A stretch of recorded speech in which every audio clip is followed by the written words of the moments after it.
What's going on, y'all? Welcome back to the last segment. It's been a few weeks. I hope you guys have enjoyed it and learned and challenged yourself and grown like we feel like we have. This is honestly my favorite. I think you ended it the right way. Yeah, in my opinion, but I hope you guys enjoyed it. And Miss Ramona is back leading the charge again, and we're looking forward to having a great conversation. So I'm gonna pass it over to Miss Ramona. All right, you guys. Well, welcome back. And again, this is our last one. Hopefully, again, as Tori said, we're going to have a great time. He and Chanel and I are ready for a great conversation. So we're going to start with our opening quote. It's by Nelson Mandela. And he says, "I learned that courage was not the absence of fear, but the triumph over it. The brave man is not he who does not feel afraid, but he who conquers that fear." So our first chapter is gender. So chapter 14 really gets into gender. And the quote from that chapter is, "When a policy produces inequities between race genders, it is gendered racism, or gender racism for short." You guys excited about this chapter? I know we had a lot of dialogue about that over the weekend. Yeah, absolutely. That was an eye opener. I feel like the last couple of chapters were just difficult to get through. A lot of words and a lot of like sorting. And I felt like these last couple of chapters were like to the point, were very easy to understand, and we could apply things directly from those chapters. So the chapter on gender for sure was one of our favorite ones to read through. You know what was interesting about this chapter and some of the things that we talked about is that a lot of topics that come up for us, he discusses after we discuss them. So Yeah. one of the things in this chapter, right? One of the things that came up in this chapter, he talks about single mothers. He talks about fathers being absent in the household, and we already talked about this. And I know, Tori, you probably have a couple of comments about that. But I did a little bit of research on this, and it says there was a CDC study that found out about 2.5 million fathers were actually living with their children compared to about 1.7 million not living with them. And then a lot of the issues when it comes to that, in regards to like the census, is that children typically will live, if they're single moms, they'll live with their mom and they're not necessarily associating the father's presence with his address. So do you have any comments about that? Because I know we talked about it before, but I just want to, give you an opportunity to respond to that before we talk about the other gender issues in this chapter. Yes, I think it's easy to use the same numbers that everyone throws out there for why the Black community struggles. And like I said, it's easy for us to believe that. And then when you actually break it down, even with people that like we kind of just throw it out there like, man, everyone's struggling, or everyone is, their father is gone. Like, that's not the case. And so different about what you visually see when you actually sit down and think about it, not fall into what you hear or what you, even external things of what you hear, but also just knowing that the numbers that they use and the data they use, like, it's gonna prove it that way, right? We're trying to do our part to get people to actually do the census. And also another thing that's funny, what I've seen from my own two eyes, is when they talk about marriage. Like, oftentimes people use marriage to define whether a father is in the house or not. And you don't know that. There are plenty of people who are never going to be married. They're going to be lifers, but their dad and mom together the entire time. So the numbers they use, to me, the numbers are, you can easily use it to control the narrative to avoid the real issues. And it drives me crazy, but it was pleasing to me to read the numbers that he had, for sure. Yeah, I think the research and the numbers were the most significant to me, just not knowing the truth. And I think what you said about being able to use those numbers to prove that, the Black community is flawed is similar to me when people try to use scriptures against you and they don't give you the whole context and the whole background to the numbers. And I thought one of the things that I learned in this chapter is the rate of single mothers wasn't necessarily due to more single mothers. It was people having less kids. And I thought that was something I had never considered before. And so one thing that I definitely got from this book is that everything is not just numbers. There's so much background, there's so much history, there's so much context that you have to consider when you're looking at data and you're looking at numbers alone. And that was important to me. And it made me realize that I had to do my research more on statistics and where they come from and how the numbers are created, because it is easy. Like we hear facts about single mothers and we just believe it because we hear it so much and it's emphasized so much in the Black community, and you just believe it. And so this chapter specifically with the single motherhood thing, that was important to me to get all the data behind it and the context of that data as well. So what was interesting in this chapter, he goes into a quote by Kimberly Williams, who created the concept of intersectionality. And she theorized that although racism and sexism readily intersect in the lives of real people, they seldom do in feminist and anti-racist practices. She says, and intersectionality theory now gives off humanity the ability to understand the intersectional oppression of their identities. And so she's kind of talking about how everything is intersected, which we don't necessarily see. And his theme of these chapters is really looking at how we look at one section of racism. We don't realize how it intersects in different types of racism, as he does, again, talking about the double jeopardy of racism and sexism. So what do you guys think about that? Yeah, I thought that that was important. That was definitely one of the major themes that I took from this whole book. We like to focus on one specific thing, even with all the definitions. It was really frustrating for him to define all these different sorts of racism. But racism is like this big layered thing, and we can't talk about one thing without another. And I think these last couple of chapters really outlined how racism and sexism intersect, but we treat them separately, and we can't treat them separately, especially if we're trying to be anti-racist. And one thing he continues to say is that to be anti-racist is to be feminist, is to be against homophobia, Right. against all these colorism, is to be against all of those bigotries, not just the one. So that was important to me. I thought that was really eye-opening. And I said in the past, it was something that I've actually learned and never really processed until honestly, the past few months. Is that, when you talk about racism, it tends to be, you think about Black men, and women are always forgotten in that, and they've been last to reach everything, right? Black women were the last to vote. You talk about being freed and all of these different things. Like, Black men had everything before Black women, and we often talk about how hard it is to be a Black man, how hard it is to be a Black man. And it's like, no, it's harder to be a Black woman. And you Right. see with Absolutely. hospitality, how women are even treated within our culture at times.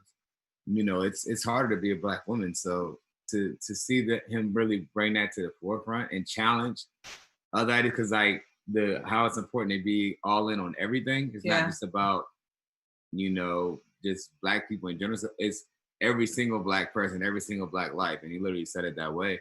And that challenged me because as much as I feel like in my heart I care about everyone, I don't know if that fight looks the same for everyone. Yeah. And these chapters definitely had us talking a lot about how we need to do more and how we can do more. So that was important as well. He also kind of highlighted or shed light on the fact that, when we talk about Black lives, even within gender racism, there is a difference between racism against Black women compared to white women. And he talks about, like, Casey Anthony, and that white women get away with murder and Black men will spend years in prison for wrongful convictions, or the fact that you'll have a Black woman to get, harder sentences or harder just judgments on them compared to what white women do. And he gives us, plethora of examples just to really highlight that. I think that's super clear the more, like, when I read this chapter, just thinking about how we view white women in terms of incidents. It's always, well, a lot of times white women get the benefit of the doubt in a situation. They have this like innocence about them that, they're the most innocent of men, women, races. White women are like the most innocent of them all. And I definitely see that play out a lot in my own experiences. And then the stereotypes about Black women being, aggressive and loud and single mothers and all those things, like, that has played out in my life as well too. And so just seeing how the genders are treated differently is eye-opening too. It's interesting because even just look at the whole thing with, my alma mater, USC, and the whole thing with the SAT scores, and just that Felicity Huffman got 12 days probation, but then there was a woman who used a different address to send her child to a better school, which we talked about. and she had, a much harsher sentence. Like, that is ridiculous that there is a difference. There's always harsher sentences given to us compared to other people. I think too, going back to the single motherhood thing, one thing that Kendi said that was an aha moment for me is that we really do demonize single motherhood. It's like the Mhm. worst thing. We place that heavy burden on single mothers, and he's like, in some situations, one single mother is better than having the father who is abusive in the house, and we never talk Right. about these things. Right. We don't talk about being protective. Or again, when we talk about intersectionality, which we're going to get into right now in the next chapter in sexuality, how it's one thing to be racist against, African Americans in general, right? Then you have another thing to be racist against Black women within that context. But what about transgendered women or LGBTQ Black women in that context? So he gets into that in the next chapter. And the quote for the next chapter is, racist and homophobic power distinguishes race sexualities, racial or sexuality groups at the intersection of race and sexuality. So he talks about the fact how they're intertwined in kind of like through history and inseparable. He Yeah, makes that point. I think this chapter was the most eye-opening of all for us. Um, we've been hearing a lot of, Black Lives Matter, and then right after that there was a big push for all Black Lives Matter, and we kind of ignore that part. And I have debates with my own friends and, in my own circles about how we don't push for transgender rights as much as we do for, for our rights. And so Kendi really focuses in on, to be anti-racist you need to be against all inequities, all, Mhm. like, and so That's right. He says that. it really takes reflection on our part to see that we're not fighting as hard for certain groups of people, and that's a problem. So why do you think that standing against other bigotries is so essential when you're standing against racism? I think that's a question we want everyone to answer too. So if you can think about that for a second, because this was a very important chapter. I mean, you Yeah. can't. I mean, it just doesn't work. Like, you can't be for a portion of Black people and not the rest. Like, if you're It's being a fighting for hypocrite almost right, if and you don't. so for me, that was kind of an eye opener for me because I feel like the way I live, everything that I do is for everyone. But the reality of it is, I've seen things with trans uh, trans women being murdered Right. for who they are, whether it's their sexuality or being Black, and I've been silent. Mhm. So that, that thinking about that really, made me think of how much a hypocrite I've been. And Corey's gonna make a visit here in a Sorry, second. guys. Sorry, but it really popped in my mind. I had to look myself in the mirror when it came to that. I feel like, if you see me, you see me around me. I'm around. I see, people who, plenty of members of the LGBT community, and I show them the same amount of love I show anyone else. But my fight for them and their equality, it hasn't been the same. I'll say, like, I'm for everyone, and I'll tell them I'm for them. I may tweet something from time to time, but it's just not the same. Yeah, It's it's not not the the same same kind fight. of energy, and I know it isn't. So for me, that was kind of an eye opener to myself. Um, that I can't be portioned. I have to be for everyone. Yeah, and I think again what Tiffany's saying in the chat, it's easy to, on the outside looking in, saying, I don't understand how someone who's discriminated against can discriminate against someone else. But it's also very easy to do that and not realize that you're doing it. So you're going to take her. I'm Yep. sorry. We're sorry about this. It's Um, okay. it's really easy not to see. Because, and I think a lot of people who say they're not racist will say, I love everyone.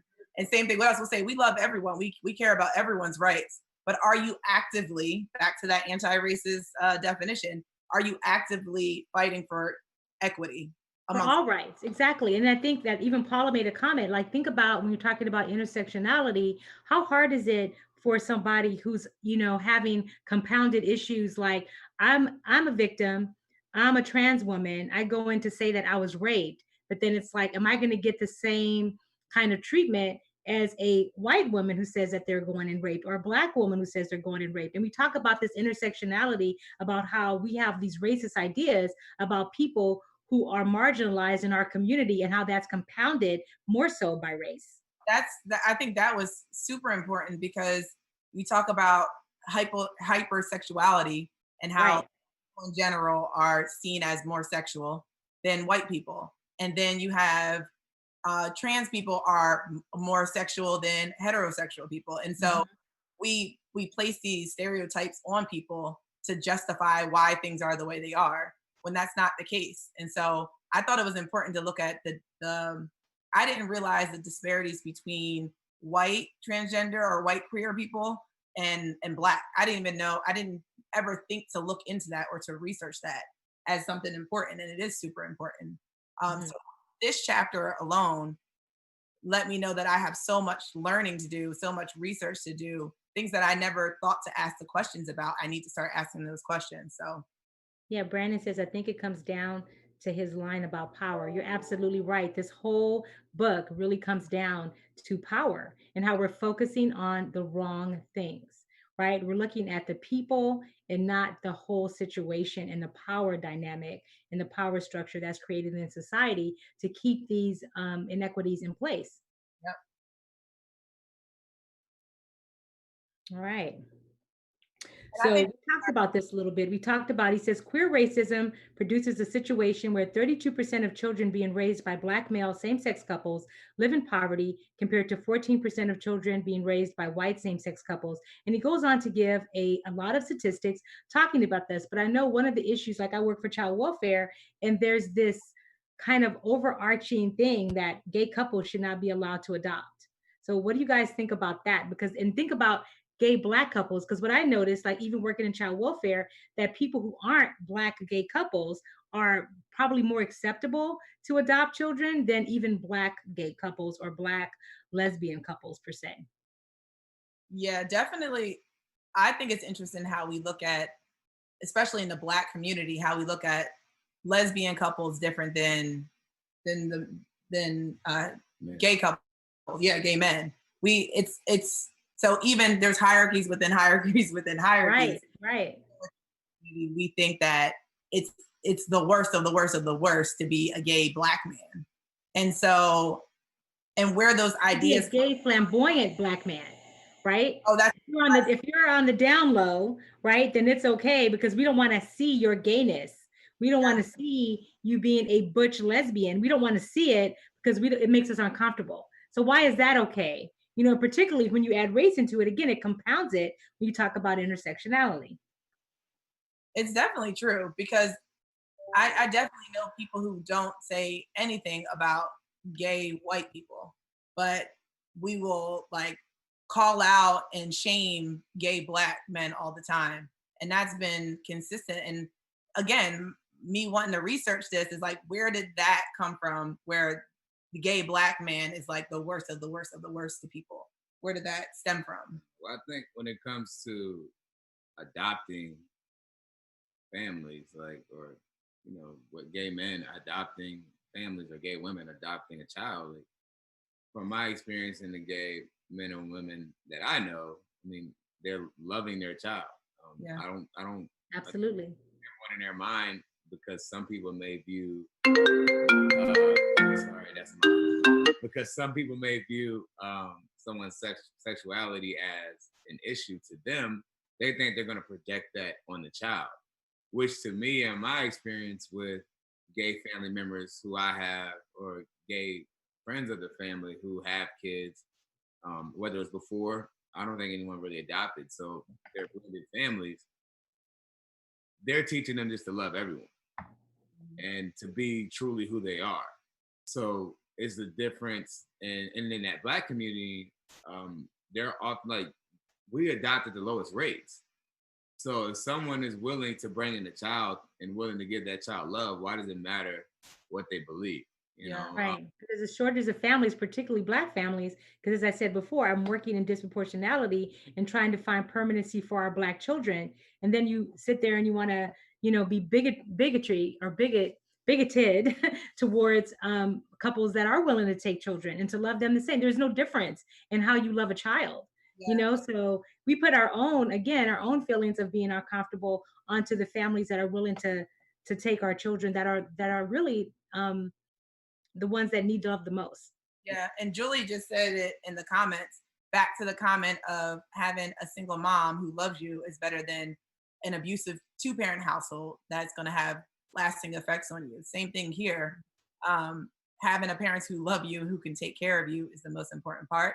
But I think a lot of people try to put their religion into it, and so we like to use religion where it fits us and where it makes us comfortable, but we don't use it to evaluate our own judgments and our own like hatred towards people. We use it for very specific things. And I think a lot of people use that, their beliefs in the Bible and not gay marriages and stuff like that to justify why they're not fighting for the rights of all people. And I think that's flawed. I think going back to the kids and the families, like the stereotypes, what we talked about earlier, what he mentioned in the book, that homosexual people are more sexual or whatever it may be.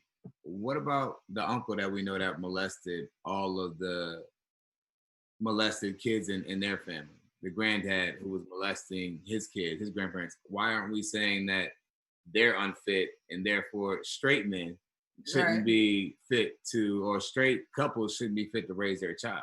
I mean, the people have issues in every form, and I would argue that we know more about our issues because we're supposed to be so straight, that the majority of the issues that we see come from straight families, right? So to me, like, it doesn't make any sense. If a child's going to be protected, a child's in a safe environment, that's all that matters. And there isn't enough true love going around. And I can speak from my own experience. Like, trauma comes in many shapes, forms, size, color. Your skin doesn't matter. How much money you make, it doesn't matter. It's just about love. And at the end of the day. And I think too, on top of that, one of my biggest takeaways from this entire book is we have to stop generalizing behaviors. We have to stop attaching whole behaviors to an entire group of people. Yes, there are some hypersexual gay men. There are hypersexual everything in this world. And so we have to stop putting labels on people based on their associated group or their race or whatever it may be. And I think that's one of my biggest takeaways from this book in general. Yeah, he further defines it just by saying that Black people in general are considered to be more hypersexualized, and that's why it was okay to rape Black women, or to kind of like say that, oh, Black men are more sexualized, and that's why they rape their white women, and they kind of make that a thing, right? Like that's the reason why we get to lynch Black men. That's the reason why we get to criminalize Black men due to their hypersexuality. Yeah, and then one of the disparities that they said was it's always there's this stereotype that Black men are like going around spreading HIV. Oh, yes. And the data about how Black men are more likely to use protection than white men and more likely to not be using drugs during sex and all those things. Those aren't statistics that we ever hear about. And so we do have this picture of flamboyant gay men running around, having sex, being irresponsible. And that is extremely flawed. I know plenty of gay people who are just living lives just like everybody else. Right. And so those stereotypes we have to try to do away with and address where they come from and how we can get rid of them. Which kind of takes us into our next chapter, because he says that we've been failing to really address racism in this country. So the quote is, to understand why racism lives is to understand the history of anti-racist failure. While people have failed to create anti-racist societies, to understand the racial history of failure is to understand failed solutions and strategies. To understand failed solutions and strategies is to understand their cradles, failed racial ideologies. That summed up the whole book. It really does, right? He says racism survives due to failed practices and to eradicate it. He says it's a power construct, and that you have to understand the history of the failures to understand really how to address it. Yeah. And we've been doing the same, I think he said insanity, and they're doing the Right. same, Yeah. expecting different results.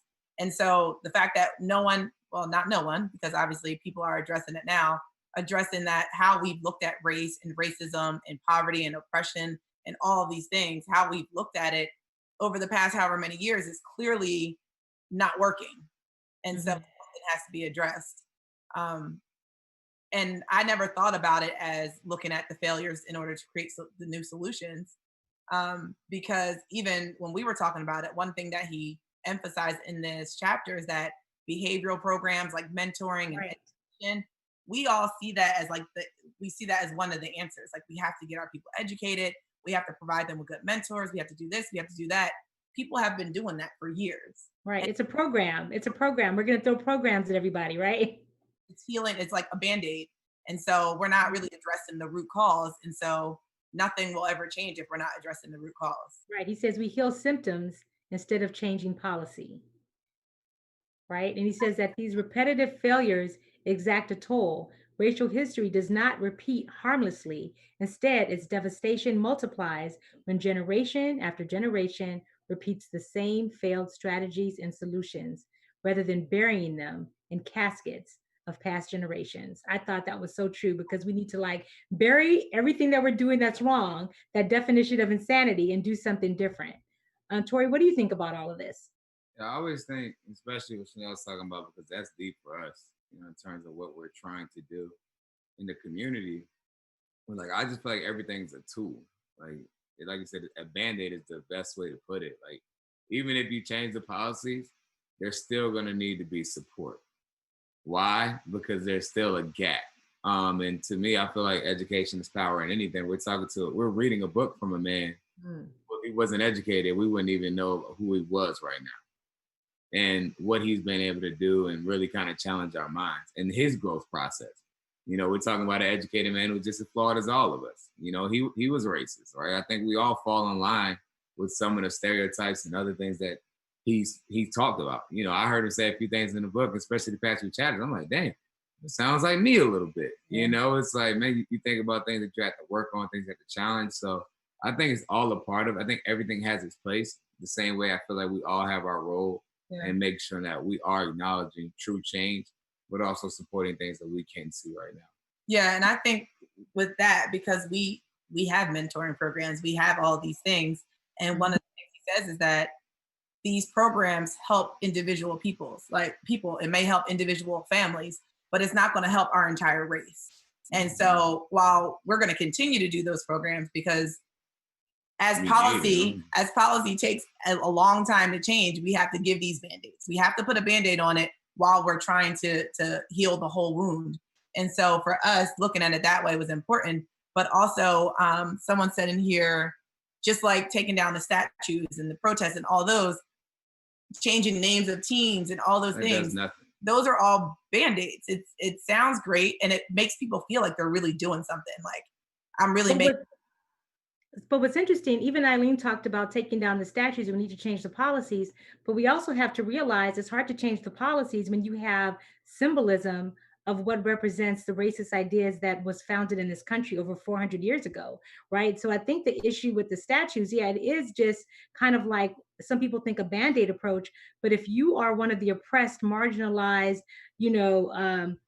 people are mistreating us for 401 years, and you see a statue like, we didn't talk about this in the previous chapter, but he talks about how women were used to develop gynecological practices and mutilated because they believed, the doctor, that Black women didn't feel pain in the same way, right? So they took down the statue that was in Central Park of this Dr. Sims, because of that reason. So if you are a Black woman looking at that statue and you see what it represents, it's painful. So I think, and it also is like, it's okay to not change the policies, right? Because all these other things, guys. Here you go. Yeah, exactly. Or something else. Like, just don't worry about it. And just like they think now, everything's going to die down. So what do you guys think? Do you think that taking down the statues is something that should be done? And if not, why?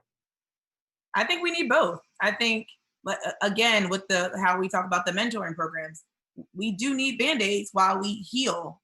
You know what I'm saying? So I don't think you need to have one without the other. Obviously, the policy change is the crucial part. Yes. Policy takes time. Policy change takes a lot of resources. And so I think the problem happens when we focus so much, like he said in the book, we're focusing so much now, and I'm guilty of this, of calling out racist people, reposting racist, attacking racist people. They're not the policymakers. They're not the ones that are going to create the change. So while, okay, we're trying to change people's hearts and change people's mind about Black people, that's not going to create change in our community. And we get Right. focused so much on those things, the things, the band-aids, and we forget that we still have policymakers and policies in place that are extremely flawed. And those are the things that need the heavy attention. So I think we can do both. I think it's important to do both. And I think it's important to educate people on that, because even some of these statutes, I didn't know the history of it. So I wouldn't even know to care about. Right. And so, Right. We don't think about it because we're just indoctrinated, like, again, that, the white ideal that he talks about throughout the whole book. Like, that's what we strive towards. And of course, we're proud. We're American. We're born here. And we look at that and we say, wow, this is the history of our country. But we don't realize what the history of our country means to the oppression of Black people in this country. And again, when it comes to other things, it makes it even worse, right? When they're compounded. So he even goes on to say that he has this comment in there about harmless white fun is Black lawlessness. We believe good Black behavior made white people less racist, even when our experiences told us it usually did not. So, about having to, it's okay if you're the good Black person, but if you're outside of the lines of what's considered to be an ideal person, which we talked about this a little bit before, but he brings it back up again now because there's a dichotomy or difference. It's either one way or the other. Either you fit in with the status quo and behave, right? If you're Black, but if you're white, it's okay for you to misbehave because you're just boys being boys. yeah, I'm guilty of it. I know for sure when he talked about his wife being in, when they were in the bar and it was like, he's drunk, at least he's not Black. And we definitely have in our minds, the more, and we feel this way too, the more we do better and the more white people see Black people in a positive light, the less racist they'll be and the better they'll treat us. Mm-hmm. And history shows that that is not the case. There was amazing Black people throughout history, and people still felt the way they felt. Policymakers don't necessarily hate Black people. It's a self-interest thing and it's a power issue. And so when we recognize that all these policies weren't put into place out of hate and ignorance, it was put into place for a very specific reason, and that was for self-interest and power. And I think that was Right. the takeaway from this book. We think changing people is going to change things. Like, people aren't doing this because they necessarily hate Black people. Some people do hate Black people, but the policymakers are doing this for power. And so we have to address it as such. It's willful ignorance. Like, if you know it's going to benefit you, or if it doesn't affect you, people don't realize that to be anti-racist, you have to stand up against something that's not affecting you if it's affecting the masses of other people, right? And so you can say, okay, well, that's okay because it's not affecting me, and you can pretend to be. He says, as Du Bois says, speaking for himself, the ultimate evil was stupidity. And then they say now that people cannot say that they don't know. So what do you guys think about that? Do you think people will continue to be willfully ignorant, or will they actually step out and be anti-racist? Um, for sure, people are going to continue to be willfully ignorant. I think some people are going to step out, but the reality of it is, this moment that we're in, it feels different, but people have attempted this Several times. every day. Yeah. Like, I'm not even gonna say different time periods. People are attempting to change these things each and every day. Obviously, being quarantined, stuck in the house, having George Floyd, this has opened up a lot of eyes. That's literally why we're on this Zoom, this meeting, right? This YouTube stream right now. But the reality of it is, you aren't going to be able to change everyone, but we need to change the way we look at what we thought we knew, Yeah, and what we were taught in the past, and how things impact things right now. And it's not even about always throwing in people's faces about slavery, because I've learned that some people, the minute you start talking about that, it just Shut took. down. It's like, I have to tell you how it went from walking to this sprint that we're on right now. Like, it's like you want to walk them through the steps, but now it's like, all right, let's just talk about present day.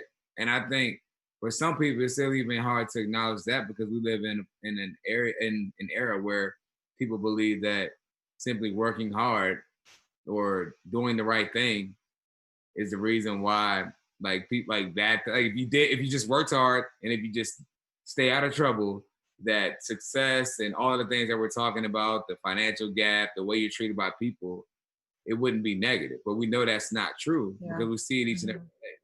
Yeah. And on top of that, when we go back to this idea of, should we be focusing on changing people's hearts and minds, I think while obviously the policies are the most important thing, it is still important to have these conversations, because that's one more person that you may get to understand the complexity of racism and will Right. want to fight, actually be another person who's also fighting for legislation and policies. And so I think, again, both things need to happen. I think Kendi's point is that we're focusing so much on the other when the policy change and the structure change is important, more important.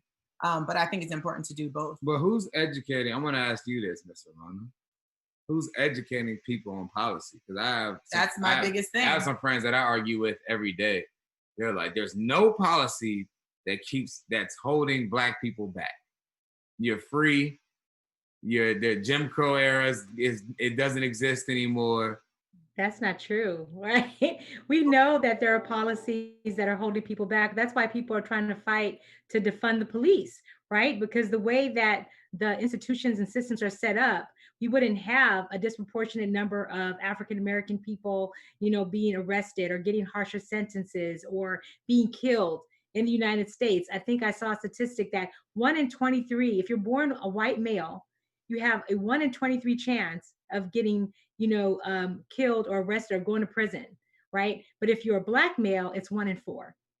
So how can we say that there aren't policies that are in the system, that are not against African Americans? And so he says that if we minimize the harm to Black people, to people of color, then we will change the minds of racist people in our society, because they'll have to accept the policies. And you say, who's educating them? We are right now on this YouTube streaming live, because I think people need to understand that you have to actively seek out knowledge. But again, as Chanel pointed out, that's not the only thing that's going to change. But if you change the policies to protect people of color, then people will have to change their racist ideas. You can work on them kind of like in a parallel issue, but you have to change the power dynamic in this country, which has never been changed to this point. Yeah, and I think one of the major things that was emphasized in this chapter is we have this misunderstanding that you have to change people before you change policy. Right. And he goes back and said, historically, that was never the case. Policy changed, and then people just follow through and adjusted to it and actually benefit from it and enjoyed it. And so we have this misconception that we have to go around changing people first. The policy can change without getting people on board, and it has in the past, and it has worked. And so looking at what has worked for us and what hasn't worked for us, we have to address that. Well, he says it's fear, which is the reason why we chose the quote that we chose to start with. He says racist policymakers drum up fear of anti-racist policies through racist ideas, knowing if the policies are implemented, the fears they circulate will never come to pass. Once the fears do not come to pass, people will let down their guards as they enjoy the benefits. Again, willful ignorance. Once they clearly benefit, most Americans will support and become the defenders of the anti-racist policies they once feared. So they're saying if they see the benefits of anti-racist policies, that's what's going to change their minds and hearts, because they will see that anti-racist policies are what should be policies and not policies that support racist ideas. I'm starting to sound like him, right? Talking in anti-racist tongues. What about the part when he's talking about in the past when policies have changed, it wasn't because people had to change their heart and all of a sudden start caring about Black people. Like Lincoln. It was literally out of self-interest again. Right. And so I thought that was interesting, because people do have I think a lot of people think that it was because it was a change of heart. Like, Lincoln freed the slaves and it was this great thing. But it was also, there was a direct quote from him in there that right. Out of self-interest. Right. He just wanted to keep the Union. He wanted the South to succeed, and it wasn't about freeing the slaves, and he owned slaves himself. So, but again, we don't really understand, and it's not even taught. I mean, Black history isn't taught in schools, right? Everything is taught from this white ideal lens, so we really don't understand. We have to teach our children and other people, but why should it be that we have this inequity in what we teach to our children? We definitely didn't learn about Lincoln in that way. Not at all. And I want to say this. We talk about policy. Who has to change policies? Politicians.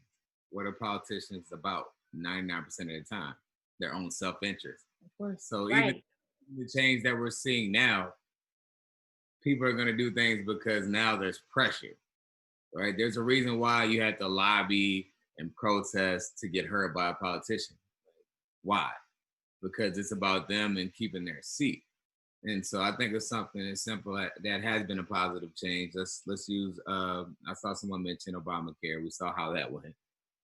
Turns out people received it at first versus when you see the benefits of it. I want to say something as simple as the First Step Act passed by President Trump.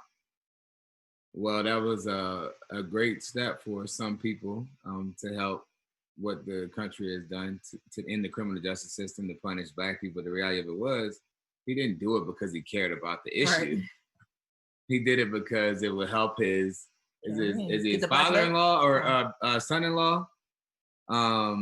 Yeah, son-in-law. It wasn't about his son-in-law's father, so it wasn't about like him actually caring. It was right. For reason. And so I think we had to get to the point where people are doing things because it's the right thing to do, and not just because you're getting pressure to do so. And I don't want to get too political because I actually interned with Elijah Cummings, Congressman Cummings, rest in peace to him. And I was able to see how an office works. They tell us to vote. They tell us your vote matters, but what do these folks even do? So after we won the Super Bowl in Baltimore in 2013, a month later, I was in his office interning, trying to see what was really going on. And his office, and through that time period, I learned that every office isn't the same, because right. Every office's challenges are a little bit different, but the effort in those offices is not the same. And we don't learn about that in school. We don't learn that you can really communicate and write to, the leaders in your jurisdiction. We just don't. We don't know that. And to understand power and the way it works, I think it's all of our responsibility to do so, but I don't think it's something that you have to get people to truly care about it. And we have to get more people in that truly care about it for change to really happen, because everyone is all about self-interest. And that's what my biggest takeaway from this moment of time that we're in right now will be, for more people to operate because it's simply the right thing to do, not because they're going to be received a certain way. I feel like it's so hard to get people to think that way, because I think everyone at the core really feels like they care about people and they care about things that don't impact them. I think people really believe that. And so it's easy to be like, that doesn't apply to me because I care about all people. I don't care, you know what I mean? But when you look at your actions again, I think we talked about this, Mr. Ramona, it takes self-evaluation. You have to be continually evaluating your actions and your thoughts. And people don't do that. People don't self-reflect often. He also talks about the fact that, you have to have a strategy, because intention without strategy is chaos. So he goes into talking about the effectiveness of protests and demonstrations and how you have to be intentional about what you're standing for. So do you think that the protests in this country and demonstrations have been effective to really be able to lift up the problem that's going on right now? Or I should say the continued issue, right, of racism in society? I think it's been a great start to the race. Like, the little cap gun or whatever they pull is fired, right? People are aware the race is on, right?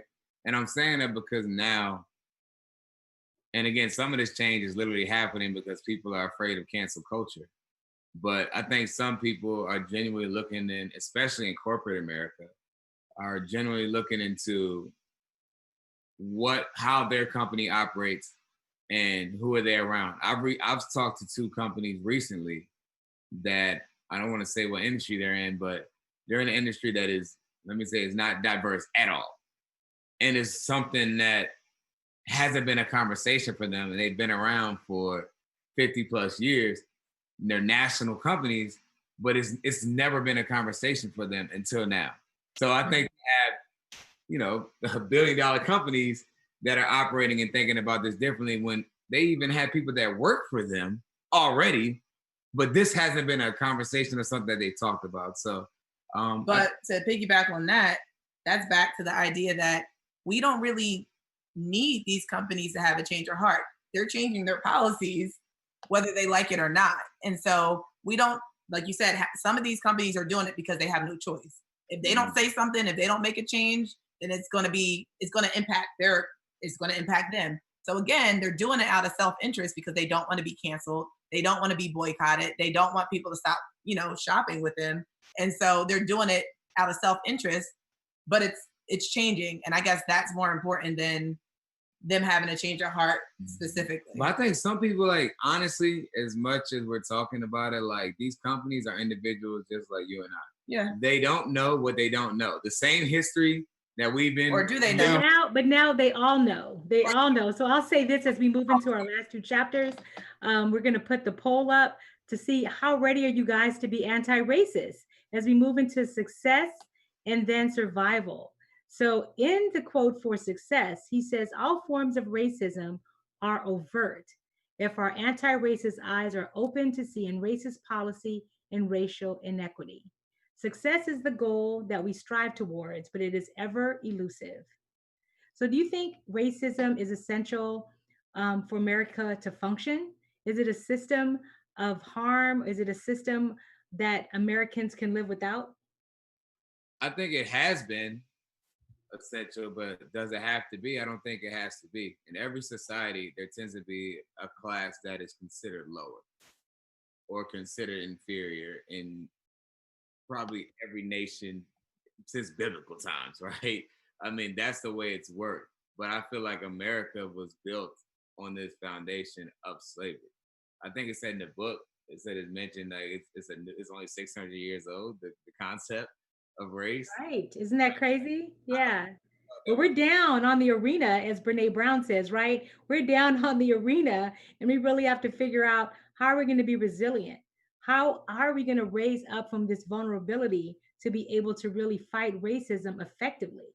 How are we going to be successful if racism is both overt, out in your face, and covert? I think more overt now over the last 4 years, but definitely out there. So, how do we get to success? Well, I think, first of all, the whole overt and covert conversation was important too, because he talked about the hidden things that we claim to be hidden, like why Black babies are dying at a higher rate, why Black communities are certain ways, and so those are like institutionalized, those hidden things. But is it really hidden? It's kind of like dead in our face. It's just something that we've been ignoring, and so. Right. I think he put all forms of racism are overt. They're bold and in our face, and so I think looking at it that way is important too. But the success and the change, I think for me personally, I have to do more research. Like, I'm even wondering what countries are doing it well. Like, who can we learn from? Like, is there an ideal country right now who doesn't have these crazy gaps and disparities and are doing really well? Maybe they're just covert. Right?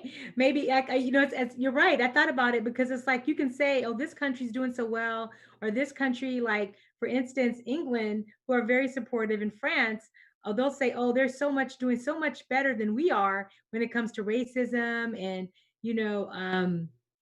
marriages that are different races and things of that nature." But when you really look at it, if you go over there, they also have racism too. It's just not as overt as you see it in our country. Of course, there aren't as many African Americans getting killed by the police, or say Black people, not African Americans, because that's a different country, getting killed by the police. So it's interesting. But he says that this is why whiteness compared to Blackness that no one escapes being affected by the racism in this country, because everybody's being harmed by white supremacy. Mm-hmm. What do you guys think about that? Is everyone being harmed by white supremacy, or only people of color? I think, well, you want to go? You go. I mean, I can say what I think, but I read the chapter, and so I know that it is the case that all people would benefit from a more equitable society, and that a lot of times white people are supporting policies that don't support them and that don't benefit them in the same way. And so I don't know what that looks like, but now that was referring to more poor. Yeah, of course. White Americans. And even in the past, women weren't benefiting, but they were supporting these racist and sexist policies. Mm-hmm. So the more we fight for equity in all races and genders and all that, we all benefit. But I think people in power are obviously scared that if one group is lifted up and gets more, that means that they have to get less. And so who Right. wants less? A Like nobody rising wants to a get less. rising tide lifts all ships, and that's the way I kind of view the change. Like it's obviously the one percenters, all the folks with money get a little upset with any change that happens because ultimately they're the people who are impacted by their pockets, right? It would, Right. in order for them to have that big difference, someone has to suffer. Well, the reality of it is they're going to be Still just not suffering. they're going to be just as wealthy and have everything else. But the people in power and money tend to be the ones that are the hardest to budge. So, and I'm not trying to make this political, but it's when you're talking about conservative things, conservative policies, and it tends to be about financial independence and try to take everything away from saying it's actual race. But what groups of people are struggling the most financially? Mm-hmm. You know, and it's, and again, that's, and I don't have to talk about the past. That's just the facts of right now, today. So, you know, policies that are to take away from people who are already struggling to make it. I mean, how do you go forward and want to be comfortable with that? Like the Well, people. let's find out. He says that racism has always been terminal, incurable, like a cancer. He says racism has always been recognizable, immortal. So, as we go into chapter 18 in survival, 70 of our respondents said they're ready to be anti racist. 25 people are still struggling, and 5 are comfortable with their racist ideas. So, that's very interesting. So, our last slide, or not last slide, but our last slide for the last chapter is survival. Once we lose hope, we are guaranteed to lose. But if we ignore the odds and fight to create an anti racist world, then we give humanity a chance to one day survive, a chance to live in communion, a chance to be forever free. So he closes the book comparing racism to cancer. What do you think of this comparison? I think it was a great analogy, um, especially in terms of how you attack it. I don't remember the exact words he said, but um, being able to identify it. You know, he beat cancer, stage 4, whatever. What he had He cancer. says, we are currently in stage 4 of cancer's growth. We can fight against the cancer that is racism and give the world a chance at an anti racist home. Yeah. And I think back to like the first or second session we had when I felt like people were really overwhelmed because they were posting and talking about it and just doing a whole bunch of that band-aid stuff. And it's easy to do that and be like, I'm tired. Like, this is too much. Nothing's changing. I don't see the change, and just give up on it. And again, focusing on those things will burn you out. And so we have to, for me, I know the one takeaway for me, I have to do so much more research on policies. Mhm. Kind of living in like the big policies that are just on the headlines every day. Like those are the ones I know the most about, obviously. And so I have to really look into all policies and how it impacts all people. And the other thing that I need to do is just every day evaluate my thoughts, evaluate my actions, think about, am I fighting for everyone, or am I just fighting for things that impact my life and my family? So those are the two things for me that I'm going to take away and do personally, because I've always, Tori's been the legislative guy. I'm always like, I just want to teach the kids and give them hope and these things. I'm gonna let Tori fight for legislation and do all the hard work. And so I realized I too need to be more on board with understanding the policies, where they come from, how we can change them. Because what I'm doing again is just a band-aid. It's great because it is impacting some people, but it's a band-aid for our entire race. And that hard work is the work that we all need to be striving for. Or Well, striving. he gives us the steps. He gives us 12 steps. I'm not going to read all of them because we'll be here for the rest of the night. But one of the things he did say was to, investigate and find anti-racist policy or invent it that we can eliminate racial inequity. He talks about investigating, racial inequities in society and monitoring yourselves closely to ensure that anti-racist policy reduces and eliminates racial inequity. So to your point earlier, Tori, we know that racist policies exist. Our job, as citizens of the United States and for people fighting against racism is to really examine policies and making sure that they're not failing the people that are being oppressed within society, and to really look at it and to start over and seek out new ways and more effective anti-racist treatments until they work. So we know the policies aren't working if they're not working, right? So that's our job, because our world, he says, is suffering from I can't even say this word right now, metastatic cancer, right? He says we're in stage 4 and it's spreading, and it's been spreading for over 400 years. So how do we stop the spread, and how do we really stand up in the gap to stop racism in our society? So I know we talked about this this weekend, Chanel, but what are the 3 things that you took away from this book? So I'll ask both of you. What are the 3 main That's my things? times today. What were your 3 takeaways, my friend? Or One is a journey, um, for sure. It's a journey. It's I would say it's no one clear cut answer. I like to say he did a great job of giving definitions, which was something I think I never really had. I just had this idea, but it makes it a lot easier to talk about when you have concrete definitions that I don't feel like it's pulling one way or the other. It's like it's there. And you can have a conversation based off of this. And it's from a third party anyway. So you have a conversation that you can just based off of this where a person, it's clear. You know where you are. And lastly, I would say um, we all have a responsibility to know more and to do more. Right. We struggle, we're in the process of wanting to know more, but everyone doesn't know what it means to do more. And everyone's role in that is different. You know, I like to say you can't take care of the world unless you take care of your home. So it starts with you and yours and your family first. The conversation that you allow at your cookout, your barbecue, um, when you're in your office and you're with your work bestie or your work spouse that some of y'all have. Like it's like those are the way work people are talked about who may be of a different color or sexuality. Like, how are you talking about them? It all starts there. But then also, I think we all are guilty of this, and I've for sure been guilty of this for the longest time. And Chanel mentioned when it comes to policy and actually voting, um, we're all programmed to think a certain way. And I think we haven't really took the opportunity to think for ourselves. We've been thinking for what other people have told us. But I feel like when you go and you dive in and you know more, like you can't read this book, become more aware of what's going on, and then vote for anything that doesn't align with that. Absolutely. so how do you Clear do cut. that? How do you do that when that I guess it's back to self-interest. Some people have really strong beliefs about certain things.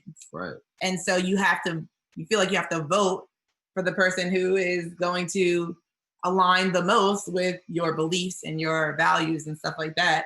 There may be 1 or 2 things in there that you're like, yeah, I know that's not fair. I know that's kind of racist, but these other things line I know up. for sure. I'm sorry, I don't want to attack people politically, but it tends to be about money and abortion. Those are the 2 hot items. Those It are definitely seems that way. And I think the other thing, and this is again not going for any political party, but I think that what I've noticed is that people, especially now, we have a lot of millennials, the Generation Xers or whatever, Zs, whatever they are, coming up, and they're saying that we don't want to vote for either candidate because they don't really align with our values. But unfortunately, in a time such as this, you really have to vote for people who are, and again, whoever that person is, but who's really has a chance, 1, of winning, right? And 2, really to being able to change policy in some positive way rather than just voting with your heart because, oh, I like this person because his name is yellow in the title or something like that, or because this person isn't XYZ. And I think that sometimes can be damaging because even though we're saying like, I mean, everybody wanted to vote, let's say, for Bernie compared to Biden, and he didn't necessarily get the nomination. But then it's like, okay, if I can't have him, am I gonna like which is the lesser of the 2 evils to get progress in the country? Is who knows, right? I guess it's really like a decision you have to really look into yourself and decide. Because again, for me, the takeaways is when you know better, do better. And we don't live single issue lives like Audre Lorde says, right? We have to look at how can we be actively anti-racist every single day? And when you close your door and you're behind the doors, when you're having private conversation with your friends, with your family, how are you showing up? Are you wearing a different mask? Are you code switching? No, you really have to be intentional again to stop the craziness and the chaos in our society. So, to end the chapter, he says Kendi believes we can defy the odds, heal society of racism, and create an anti racist society. Do you? Why is hope so central in the anti racist movement? So, I'll let you say your last comment, and then we'll do the last end quote in our reflections, and we will be done with this discussion. Why is hope so important? Yeah. Um, I think hope is what motivates people. I know it motivates me for sure. I've had goals before and felt like they were so far away. And the minute I don't see progress right away, or it's taken too long, or whatever the case may, I might hit a roadblock. It's so easy to just be like, hands up, I'm over it. Let's move on.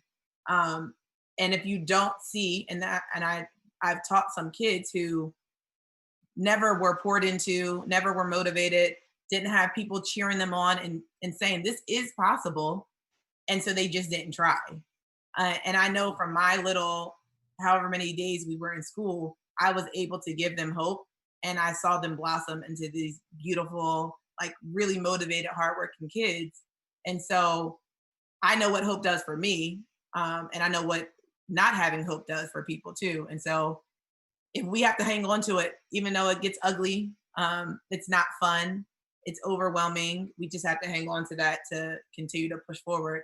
Because I think the biggest thing, the biggest motivator for me is my kid, or they're my kids. I'm not necessarily worried about me so much, but I'm like, I don't want them to have to grow up the same way we grew up. They shouldn't, when they're in college, they shouldn't be dealing with the same things that we're dealing Right. We're hoping in our lifetimes. You guys are both motivators. You motivate a lot of people. Tori, what is your comment about hope? It's got to keep pushing. I know we come from, as a black man whose family came from slavery on both sides. I know what people have been fighting for so long. And one of the family members on my mother's side, I held in my hand a paper that showed as he registered to vote as a free man in the 1800s. Like, to me, that speaks volumes. So when you see a person that doesn't think their vote is important and what he had to go through to try to vote, Hmm. that's the they went racist through test. way, yeah. Like, the abuse. Like, I mean, there were so many different things that were going on back then that I can't speak on because I don't know directly, but I just know what the time period was like that in Westmoreland County, Virginia. So to me, it's just about the fight that people have been doing long before me. Their goal, that I'm living their dream, right? I'm living their dream, and there's more work to be done. So I feel that responsibility to keep pushing forward and to make sure that hopefully one day when my kids are older, and they can say, hey, we got it right. All right, thank you. So he will end with the last quote. It says, "No one becomes not racist, despite a tendency by Americans to identify themselves that way. We can only strive to be anti-racist on a daily basis, to continually rededicate ourselves to the lifelong task of overcoming our country's racist heritage." Yeah. Janelle, want to do those reflections, or you want me to do them? Yeah. All right, our last reflections. Evaluate how you treat different race genders in your own life and correct for equality. Number two, racism goes beyond race. Make sure you surround yourself with people who are challenging you to improve on all levels of ethics. That's an important one. Yeah. Three, do not hold individual people to a standard other than their own potential.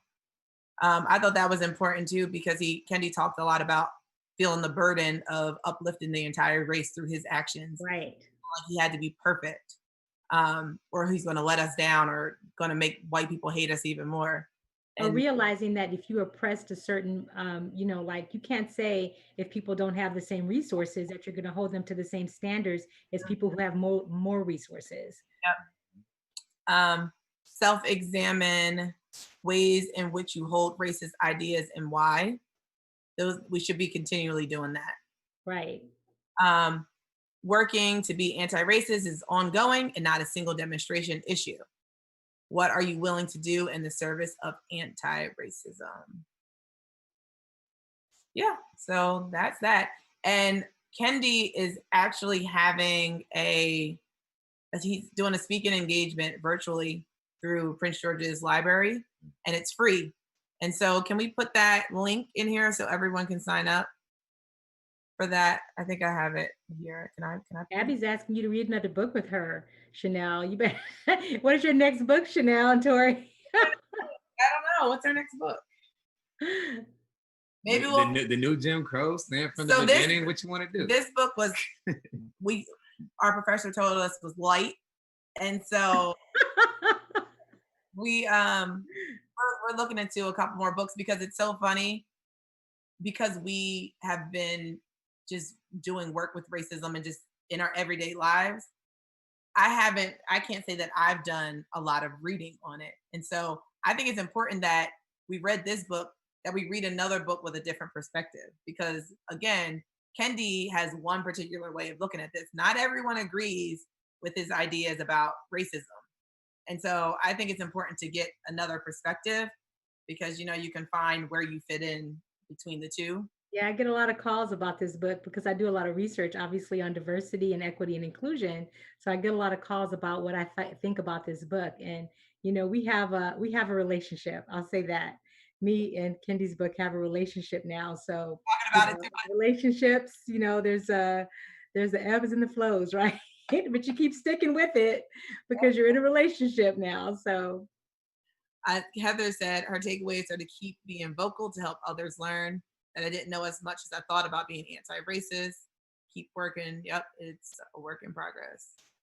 Oh, someone said female perspective. That's interesting for sure. no, yeah, that's definitely true. So final thoughts before you guys say goodbye. What do you have to say?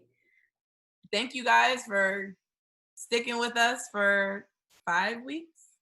5 weeks. It's the fifth week. Fifth week. It's been really cool to engage and to I think everyone was vulnerable, even though you guys weren't talking to us. We can read your comments. Um, and I hope that you leave with something positive. Like I said, even if you felt like you're the most anti-racist person in the world, there was something that you could have gotten, you could have learned from this book. So try not to let it fall off. It's easy, people go to church and they feel really good and they're like, I'm gonna do this, I'm gonna do this, I'm gonna do that. And then next week comes and it dies down. Your motivation dies down. So let's keep it going. Let's keep challenging each other. Let's keep pushing. And for the And people that said they were struggling or comfortable, hopefully that you learned something during these 5 weeks that you can take away and maybe just to build upon your learning. And again, even though we say we're ready to be anti-racist, we still have learning to do. It is going to be a lifelong learning relationship. Tori, final thoughts. Final thoughts. Just appreciate y'all for even stepping out of your comfort zone and joining us on this book chat. I want to say thank you to Trey and Tyreek in the in the background, background for making this all possible because without them, we would not be here. So I want to say thank you to them. But you guys just keep it going, just keep pushing forward, and stay tuned for more information. and thank you, Miss Ramona. Miss Ramona, thank you. Thank you. I feel like we have to read a new book so we can keep talking. We're going to miss our Sunday chats. You're going to be like, I'm ready to go on Zoom. Yeah. And thank you so much. Appreciate you for spending your time. We know you No didn't. problem. You didn't have to do it at all, but you care. So we appreciate you and your heart and what you're doing. And you're our new auntie. So I hope you know that. Thank you guys. I appreciate you. All right, you guys. Thank you so much. And if you didn't get to see the other weeks, please go back and watch them. There was great discussions all 5 weeks. See you guys. Have a good night. Bye.